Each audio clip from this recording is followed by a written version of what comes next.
ಎಲ್ಲರಿಗೂ ನಮಸ್ಕಾರ. ನಾ ಇವತ್ತು ಬಜ್ಜಿ ಮಾಡೋದು ಈಜಿಯಾಗಿ 5 ನಿಮಿಷನ ಬಜ್ಜಿ ಮಾಡೋದನ್ನು ಹೇಳ್ಕೊಡ್ತೀನಿ. ಒಮ್ಮೊಮ್ಮೆ ಭಾಳ ತಿನ್ನಂಗೆ ಆಗ್ಬಿಟ್ಟಿರ್ತೈತಿ, ಮಕ್ಕಳು ಬೇಡ್ತಿರ್ತಾವೆ, ಎಲ್ಲರಿಗೂ ತಿನ್ನಂಗಾಗಿರ್ತೈತೆ, ದೊಡ್ಡವ್ರಿಗೆ ಸಣ್ಣವ್ರಿಗೆ ಕೂಡ. ಅದಕ್ಕೆ ಈಗ ಅಜ್ವಾನ ಜೀರಿಗೆ ಎಲ್ಲ ಹಾಕೊಳಕ್ತೇನೆ. ಸ್ವಲ್ಪ ಕಡ್ಲಿ ಹಿಟ್ಟು ಹಾಕೊಂಡ್ರಿ, ನಿಮ್ಗೆ ಎಷ್ಟು ಬೇಕು ಅಷ್ಟು ಹಾಕೋರಿ. ನಾ ಒಂದು ಎರಡು ಕಪ್ ಹಾಕೊಂಡನಿ ಇಲ್ಲೇ. ಅದಕ್ಕೆ ನಾನು ಇದಕ್ಕೆ ಅಜ್ವಾನೂ ಹಾಕೊಳಕ್ತಾನೆ, ಜೀರಿಗೆನೂ ಹಾಕೊಂಡನಿ, ಸ್ವಲ್ಪ ಎಳ್ಳೂ ಹಾಕೊಂಡನಿ. ಎಲ್ಲ ಹಾಕೊಂಡು ಅದಕ್ಕೆ ಹಿಟ್ಟು ಕಲಿಸ್ಕೊತೀನಿ. ಈಗ ಸದ್ರಿ ಉಪ್ಪು ಒಂದು ಸ್ವಲ್ಪ ರುಚಿಗೆ ತಕ್ಕಷ್ಟು ಚೆಂದಂಗೆ ಉಪ್ಪು ಹಾಕೋರಿ, ಅಂದ್ರೆ ಬಜ್ಜಿ ಟೇಸ್ಟ್ ಬರ್ತಾವೆ. ಆಮೇಲೆ ಒಣ ಖಾರ ಇರ್ತೈತಲ್ರಿ, ಅದನ್ನೂ ಹಾಕೊಳಕ್ತಾನೆ. ಇದು ಖಾರ ಪುಡಿ ಅದನ್ನು ಹಾಕೊಂಡು ಈಗ ನೀರು ಹಾಕಿ ಅದನ್ನು ಕಲಿಸ್ಕೊಳಕ್ತಾನೆ. ಸ್ವಲ್ಪ ಸೋಡಾನು ಹಾಕೀನಿ. ಅದಕ್ಕೆ ನೋಡಿ ಹೀಗೆಲ್ಲ ಕಲಿಸ್ಕೊಡ್ರಿ. ಇಷ್ಟು ಕಲಿಸ್ಬಿಟ್ರೆ 5 ನಿಮಿಷನಾಗ ಬಜ್ಜಿನ ರೆಡಿನ ರೀ. ಎಣ್ಣೆ ಕಾಯಕ್ಕಿಟ್ರೆ ಅಷ್ಟು ಫಾಸ್ಟ್ ಆಗೋದು. ಏನು ಈರುಳ್ಳಿ ಇಲ್ಲ, ಏನು ಮತ್ತು ಬೇರೆ ಏನೂ ಹಾಕಿಲ್ಲ. ಇದಕ್ಕೆ ಫಾಸ್ಟ್ ಆಗೋಂಥ ಕಟ್ ಮಿರ್ಚಿ ಬಜ್ಜಿ ಅಂತಾರೆ ಇದಕ್ಕೆ.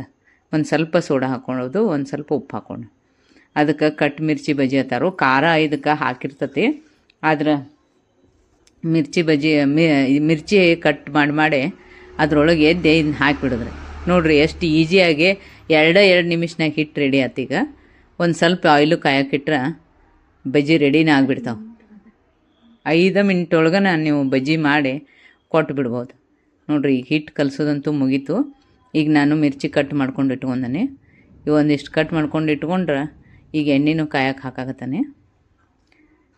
ಈಗ ಎಣ್ಣೆ ಹಾಕೈತ್ರಿ. ಹಾಕಿ ಈಗ ನೋಡಿರಿ ಎಣ್ಣೆ ಇದು ಕಾಯ್ದ ಎಣ್ಣೆನ ಸ್ವಲ್ಪ ಆ ಬಜ್ಜಿ ಹಿಟ್ಟಿರ್ತೈತಲ್ರಿ ಅದ್ರೊಳಗೆ ಸ್ವಲ್ಪ ಹಾಕೋರಿ, ಅಂದ್ರೆ ಬಜ್ಜಿ ಸ್ವಲ್ಪ ಚೆನ್ನಾಗಿ ಬರ್ತಾವೆ. ನೋಡಿ ಈಗೆಲ್ಲ ಹಾಕೇನಿ. ಈಗ ಮೆಣಸಿನ್ಕಾಯಿ ಒಂದೇ ತೊಗೊಳದ್ರಿ. ಅದ್ರೊಳಗೆ ಕಟ್ ಪೀಸ್ ಇರ್ತೈತಲ್ಲ, ಕಟ್ ಮೆಣಸಿನ್ಕಾಯಿ ಬಜ್ಜಿ ಅಂತಾರೆ ಇವಕ್ಕೆ.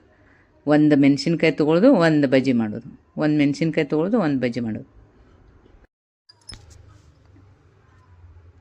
ನೋಡಿರಿ ಈ ಎಣ್ಣೆ ಒಳಗೆ ಇದು ಮೆಣಸಿನ್ಕಾಯಿ ತೊಗೊಳಿದ್ರಿ, ಒಂದು ಹಿಟ್ಟಿನಾಗ ಎದ್ದೋದು ಬಜ್ಜಿ ಹಾಕೋದು.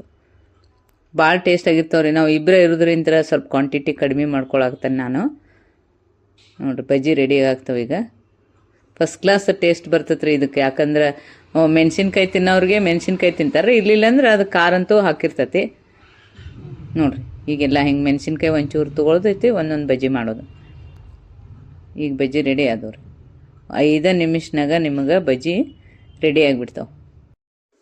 ನೋಡಿರಿ ಈಗ ಎಲ್ಲ ಕರೆದು ಬಜ್ಜಿ ಪೂರ್ತಿಯಾಗಿ ರೆಡಿ ಆಗಾಕತ್ತಾವೆ. ನೋಡಿರಿ ಏನೂ ಇಲ್ಲರಿ ಇದ್ರೊಳಗೆ, ಬರೀ ಒಂದೊಂದು ಮೆಣಸಿನ್ಕಾಯಿ ಹಾಕಿ ಕರಿದ್ರಿಂತ, ಅವು ಖಾರನೂ ಹಾಕಿದ್ರಿಂತ ಟೇಸ್ಟ್ ಬರ್ತಾವೆ ರೀ. ನೀವು ನಮ್ಮ ಚಾನಲ್ ಸಬ್ಸ್ಕ್ರೈಬ್ ಆಗಿರಿ, ಯಾಕಂದ್ರೆ ನಿಮ್ಮ ಸಪೋರ್ಟ್ ನಮಗೆ ಬೇಕು. ಅದಕ್ಕೆ ನೋಡಿರಿ ಇವೆಲ್ಲ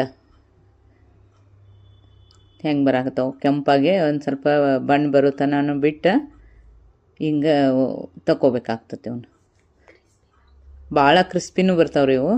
ಯಾಕಂದ್ರೆ ಒಂದು ಸ್ವಲ್ಪ ಎಣ್ಣೆನೂ ಹಾಕಿರ್ತತಿ, ಸ್ವಲ್ಪ ಸೋಡಾ ಹಾಕಿರ್ತತಿ, ಟೇಸ್ಟು ಬರ್ತಾವೆ, ಕ್ರಿಸ್ಪಿನೂ ಬರ್ತಾವ್ರಿ. ನೀವು 5 ನಿಮಿಷನಾಗ ಮಾಡ್ಬೋದಲ್ರಿ ಒಂದು ಬಜ್ಜಿ. ಕಡ್ಲಿ ಹಿಟ್ಟು ಒಂದಿದ್ದು, ಮೆಣಸಿನ್ಕಾಯಿ ಒಂದಿಷ್ಟು ಇದ್ರೆ ಆಯ್ತು ರೀ. ಅದು ಜೀರಿಗೆ ಒಂದು ಸ್ವಲ್ಪ ಅಜ್ವಾನ ಹಾಕಿ ಸಾಯಂಕಾಲ ಒಮ್ಮೆ ಏನೋ ತಿನ್ನಂಗೆ ಆಗಿರ್ತತಿ.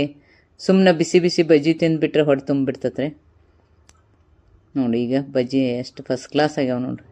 ಭಾಳ ಕ್ರಿಸ್ಪಿನೂ ಬಂದಿರ್ತಾವೆ ಇವು. ಈಗ ಬಜ್ಜಿ ನೋಡಿರಿ, ಬರೀ ಕಡ್ಲಿ ಹಿಟ್ಟಿನ ಬಜ್ಜಿ, ಕಟ್ ಮೆಣಸಿನ್ಕಾಯಿ ಕಡ್ಲಿ ಹಿಟ್ಟಿನ ಬಜ್ಜಿ ರೀ ಇವು. ಈಗ ನಾನು ಒಣ ಖಾರ, ಈಗ ಎಣ್ಣೆ ಇರ್ತೈತಲ್ರಿ, ಹಿಂಗೆ ಬಿಸಿದಿದ್ದಾಗನ ಈ ಥರ ಖಾರ ಹಾಕಿಬಿಡ್ಬೇಕು. ಅದು ಬೆಸ್ಟ್ ಆಗಿರ್ತದೆ.